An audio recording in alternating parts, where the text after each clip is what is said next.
Bonjour, alors bienvenue à vos prochaines capsules sur les maladies respiratoires. Dans ces capsules-là, on va voir les maladies pulmonaires obstructives chroniques, les MPOC.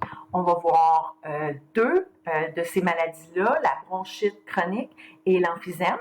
BIPOC, c'est la même chose, là. C'est une autre abréviation pour dire maladie pulmonaire, c'est broncho... pneumo-obstructive, chronique. Je me souviens pas exactement qu'est-ce que ça veut dire les 4 lettres, mais c'est la même chose que MPOC. Dans les dossiers, vous allez voir les... Ah, tiens, c'est écrit ici. Bronchopneumopathie chronique obstructive. Dans les dossiers, vous allez probablement voir un ou l'autre. Dites-vous que c'est la même chose. Et ces maladies-là incluent toutes sortes de maladies respiratoires. L'asthme fait partie de ça. C'est une maladie que vous avez vue en deuxième année en pédiatrie. Nous, on va se concentrer sur l'emphysème et la bronchite chronique.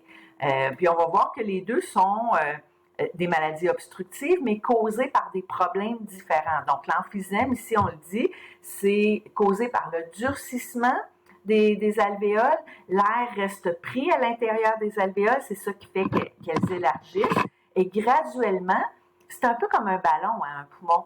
À force de le gonfler et de le garder gonflé, on n'est plus capable de le dégonfler. Et comme un poumon, c'est supposé gonfler quand on inspire et dégonfler quand on expire, s'il est plus capable de faire ça, il n'est plus fonctionnel. Donc, dans l'emphysème, on va voir des alvéoles de poumons qui ne sont plus fonctionnelles. Tandis que la bronchite chronique, c'est aussi une maladie obstructive, mais elle est causée par l'inflammation des parois. Donc, on parle de gens qui ont des poumons inflammés, ça se traite là, mais inflammés, et ils produisent énormément de mucus. Donc, leurs bronches et leurs bronchioles vont être non fonctionnelles parce qu'elles ont trop enflé, donc il n'y a pas d'espace pour laisser passer l'air, et en plus, elles sont pleines de mucus. Donc, vous voyez que c'est deux maladies obstructives, mais c'est deux maladies obstructives qui ont un fonctionnement complètement différent.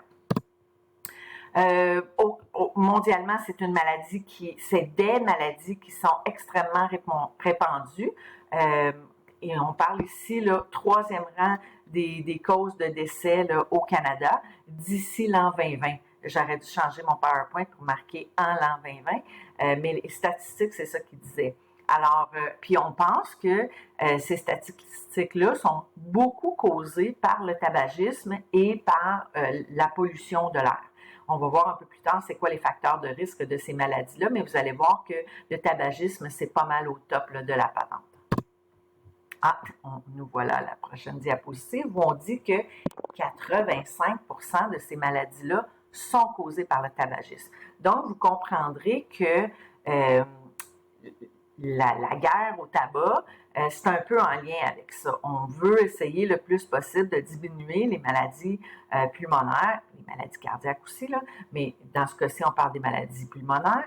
Et puis, comme le tabagisme est 85% de la cause, bien, si on enlève le tabac, en principe, on devrait être en mesure de diminuer ces maladies-là. Donc, les statistiques nous disent qu'il y a quand même vraiment beaucoup. 3e cause de décès au Canada, c'est énorme. Si on réussit à faire arrêter les gens de fumer, bien peut-être que, pas l'année prochaine, mais dans 5 ans, dans 10 ans, dans 20 ans, on va se rendre compte qu'en fin de compte, les maladies respiratoires, ils ont perdu dans les statistiques, puis ils vont être 10e, 11e, 12e au rang des maladies qui tuent les gens. Alors, 4 fois plus répandu chez les fumeurs. Alors, on le voit, là, c'est vraiment la cause principale de ces maladies respiratoires-là, c'est le tabac. Par contre, il y a d'autres causes parce que c'est pas juste le tabac, là. L'exposition, là encore là, on est dans le tabac, là, l'exposition à la fumée secondaire, ceux qui sont plus vieilles, là, les jeunes, vous autres, vous souviendrez pas de ça, mais ceux qui sont plus vieilles et que leurs parents fumaient, vous vous souviendrez des voyages qu'on faisait en voiture avec nos parents qui fumaient dans la voiture, les fenêtres fermées, puis ils se demandaient comment ça se fait qu'on avait la nausée en arrière. On était exposés à des grandes quantités de fumée secondaire. Aujourd'hui, vous connaîtrez pas ça, vous les jeunes, parce que premièrement, c'est rendu illégal. Tu n'as même pas le droit de fumer dans une voiture si tu as un enfant de 18 ans au moins à l'intérieur de ton habitacle. Donc, voyez-vous là, qu'éventuellement, l'exposition à la fumée secondaire va être moindre et les incidences de MPOC causées par l'exposition à la fumée secondaire vont diminuer. Ensuite de ça, parce que là, on est dans les facteurs de risque modifiables, c'est des trucs pour lesquels on peut changer des choses. L'exposition à certaines substances nocives, certains produits nocifs, entre autres l'amiante. Les autres, je ne les connais pas tant, mais l'amiante, c'est un produit qu'on utilisait beaucoup dans le temps pour l'isolation de nos maisons, l'isolation des grandes bâtisses, des buildings à plusieurs étages dans les années 60-70, quand la révolution est arrivée, était isolés à l'amiante. Aujourd'hui, c'est encore là, c'est illégal d'isoler des bâtisses à l'amiante, et il y a encore des bâtisses qui sont isolées à ça. Si on ne fait pas bouger l'amiante, si on ne fait pas de rénovation, si on ne creuse pas dans les murs, l'amiante est fixe, elle ne cause pas de problème. Dès qu'on veut faire des rénovations, à ce moment-là, il faut décontaminer tous les bâtiments. Donc, tranquillement, pas vite, la plupart des bâtiments qui contiennent de l'amiante sont en train de se faire décontaminer, mais il en reste encore. Donc, c'est des choses à laquelle on devrait penser. Les autres, là, c'est le charbon, c'est quand même beaucoup moins utilisé. Dans le temps, on utilisait ça pour chauffer les maisons. Certaines locomotives fonctionnaient au charbon. Là, c'est sûr que ça ne fonctionne plus comme ça. Les céréales, c'est parce que les céréales, pour les fermiers, il y a certaines céréales qui peuvent développer des champignons. Et quand les champignons se retrouvent dans les voies respiratoires, peuvent causer des problèmes, surtout de bronchite chronique, pas nécessairement d'emphysème, mais surtout de bronchite chronique. Donc, si on s'expose moins à ces produits-là, bien, on a moins de risques de développer ces maladies-là. Puis c'est sûr que la pollution atmosphérique, plus qu'on habite dans les grandes villes, plus qu'on est exposé à la pollution atmosphérique, plus on est à risque de développer des maladies respiratoires. Tu sais, quand on dit l'été, l'indice de smog à Montréal est à temps, mais c'est ça que ça veut dire. Plus l'indice de smog est élevé, plus les gens qui ont des problèmes respiratoires sont à risque de décompenser.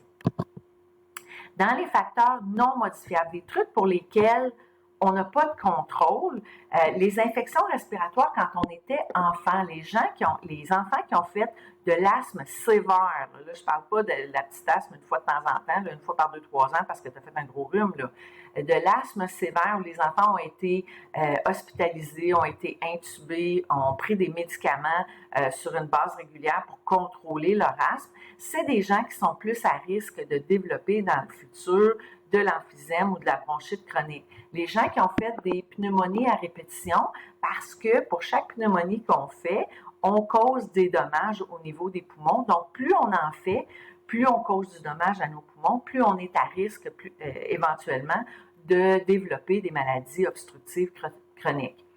Ensuite de ça, il y a certaines personnes qui naissent avec un problème de type génétique. Alors, ils ont un déficit en AAT. C'est une enzyme. Puis le rôle de cette enzyme-là, c'est d'inhiber, d'arrêter la lyse des tissus pulmonaires. Donc, si on en manque, si son rôle à cette enzyme-là, c'est d'arrêter la lyse des tissus pulmonaires, si on en manque, bien, il va y avoir plus de lyse de nos tissus pulmonaires. Donc, ces gens-là sont plus à risque de développer les emphysèmes et les bronchites chroniques de ce monde plus tard dans la vie. Cette problématique-là va être augmentée de façon exponentielle si le patient qui a un déficit en AAT fume en plus. Alors là, on cherche le trouble. Alors, on l'a dit tantôt, la bronchite chronique puis l'emphysème, c'est deux maladies complètement différentes, bien qu'elles fassent partie de la même famille, des maladies obstructives pulmonaires chroniques. La bronchite chronique, c'est causé par de l'inflammation et une accumulation de mucus au niveau des poumons. Et on ne devient pas bronchite chronique juste parce qu'une fois dans notre vie, on a fait une bronchite. On est considéré bronchite chronique quand on a fait une bronchite qui a causé une toux productive, ça veut dire une toux avec des sécrétions, qui a duré au moins 3 mois au cours des au cours de 2 années consécutives. Donc, mettons, en 2019 et en 2020, on a fait une bronchite avec une toux productive qui a duré plus que 3 mois, en 2019, en 2020, donc c'est 2 années consécutives. À ce moment-là, ce patient-là serait considéré bronchite chronique. L'emphysème, je l'ai dit tantôt, c'est la diminution de l'élasticité de nos poumons. Nos poumons, c'est un peu comme un ballon. Ils gonflent quand on inspire, ils dégonflent quand on expire. Et un peu comme un ballon, si on le garde gonfler trop longtemps, même quand on le dégonfle, il ne reprendra pas sa forme initiale. Donc, c'est la même chose pour l'emphysème. L'élargissement de ces alvéoles-là devient permanent, il devient anormal. Et donc, cette partie du poumon-là ne fait pas son travail d'échange gazeux et c'est ça qui va faire que les emphysèmes vont devenir des patients avec des problèmes respiratoires plus intenses. C'est pour ça que ces patients-là ont des échanges gazeux qui sont anormaux. Et puis d'ailleurs, on va expliquer plus tard pourquoi on considère qu'un patient qui a de l'emphysème peut saturer à 90 puis on trouve ça normal. Alors, physiopathologie, je viens de le dire, la bronchite chronique, présence de mucosité extrême pour plusieurs raisons. Les glandes qui produisent le mucus chez ces patients-là sont plus grandes que chez les gens qui ne souffrent pas de cette maladie-là. Donc, en plus d'en sécréter beaucoup, ils vont en sécréter plus parce que leurs glandes sont plus grosses. Ensuite de ça, on sait que dans nos poumons, on a des petits cils qui font remonter les sécrétions vers la gorge pour que ça s'en aille vers l'estomac. Chez les patients qui sont bronchites chroniques, ces cils-là ne fonctionnent pas. Donc, en plus de produire beaucoup de mucus, leurs petits cils ne fonctionnent pas. Donc, ils ne sont pas capables d'éliminer ce surplus de mucus-là. Fait que, voyez-vous là, que c'est une grosse roue qui tourne. Donc, une alvéole qui se remplit de mucus, éventuellement va s'affaisser. Elle va être comme plus fonctionnelle parce qu'elle est pleine de mucus de toute façon. Donc, il y aura diminution des échanges gazeux. Ensuite de ça, on l'a dit, il y a de l'inflammation chronique. C'est des gens chez qui on va prescrire des anti-inflammatoires sur une base régulière, des corticostéroïdes sur une base régulière pour essayer de maintenir l'inflammation le plus possible. Donc, plus que l'inflammation est grande, plus que la lumière de la bronche est petite. On va voir, il y a une photo après. Puis si en plus, il y a du mucus dedans, oh mon Dieu, c'est vraiment difficile d'avoir des échanges gazeux. En plus de ça, ces gens-là sont prédisposés aux infections parce que le mucus, c'est un bel endroit pour faire développer des bactéries. C'est humide, c'est chaud, dans les poumons, il fait noir, les bactéries aiment ça. Donc, ces patients-là vont à très haut risque de développer des infections. On voit ici là, la photo d'une bronche normale. On voit, je ne peux pas y toucher. On voit ici la bronche qui est grande, qui laisse passer l'air, la paroi n'est pas inflammée, il n'y a pas beaucoup de mucus, c'est une bronche en bonne santé. Ici, on a une bronche avec une paroi qui est inflammée. À l'intérieur, en plus, il y a du mucus. Imaginez-vous essayer de faire passer de l'air au travers de tout ça versus faire passer de l'air au travers de tout ça. C'est complètement différent. Là, je vais arrêter mon vidéo parce que j'arrive quand même proche du 15 minutes, puis on va continuer après avec l'emphysème.